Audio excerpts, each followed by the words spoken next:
Hi, I'm Paul from VeloX, and it's day 2 of my Dartmoor stroke Devon adventure, exploring Dartmoor and Devon the easy way. This is day 2. Come and join me to find out what I did on day 1 and what the plan is for day 2. So a quick recap. Yesterday I got the train from Bristol to Newton Abbot, cycled from Newton Abbot to Morton Hampstead, stayed the night with a friend, saw him and his family, and then I cycled back. I didn't document the Morton Hampstead to Newton Abbot as I'd done that the day before, but it was much quicker. It was crazy. I didn't realise how kind of slowly uphill it was. So yeah, super fast, coffee on the way, and then I got the train, a small train from Newton Abbot to Dawlish. I'm just a bit further along the coast and up the Exmouth estuary, I believe. So I'm mostly doing it all on Sustrans routes, but a lot of it's going to be segregated or off-road cycle path. So yeah, it's been quite good so far. I think I'm going to get more of a view moving forward, so it'll be better to document. It's been pretty segregated up to now, but we were this side of the train track, so probably, yeah, the view was nice, but you had to kind of look over, maybe not so good for the bike. So the plan today, or not the bike, not so good for you with the camera on the bike, so hopefully I'll get some better shots today. So the plan today is to cycle up the Exmouth estuary towards Exeter, but I'm going to then go round to Topsham at least. I may go on to Exmouth, but I doubt I've got time. My train's about 7 o'clock, so I'll probably do like 4 hours of mooching about with lots of stopping, hopefully find a cafe and just enjoy the day. I mean, it's a lovely sunny day, the Brompton's doing well, I'm feeling good on the bike. What's not to like? So yeah, come join me and see how I get on today, what it looks like doing this lovely Sustrans route.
So I made it to Topsham and it was lovely. Had a nice bit of coffee and cake.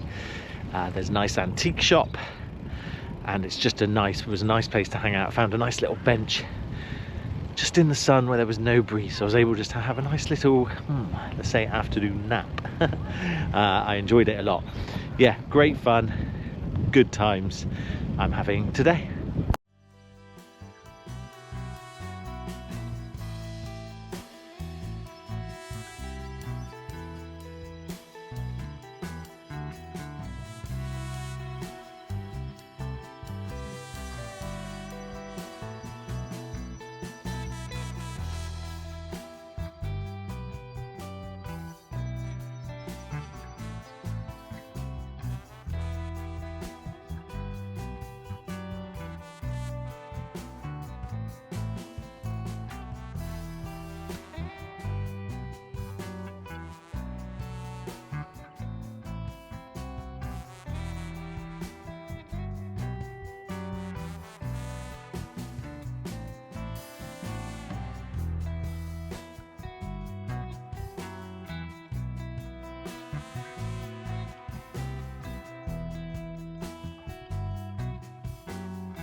So the spring sun is setting and it's time for me to make my way to Exeter train station en route back to Bristol. So it's been a great day today. I would say over the 2 days I've done probably 70 to 80% on traffic-free cycle routes. So big shout out to Sustrans, who are the charitable organisation responsible for these routes. It's worth going on their website, checking out their map, and then you'll be able to visually see there's a key and the yellow parts for this area are all traffic free, so it's worth checking them out if you're going to plan a lovely, nice, relaxed ride that I have this weekend. I've been able to see Dartmoor, I've been able to see the coast of Devon, all well, proportionately a large amount traffic free, very stress free, and just really nice relaxed cycling, and a great way to see this beautiful country of ours. It's, what have I done altogether? So I've done, probably by the time I get back home, about 47 miles in 2 days. That's not too bad on the old Brompton. So I hope you've enjoyed it.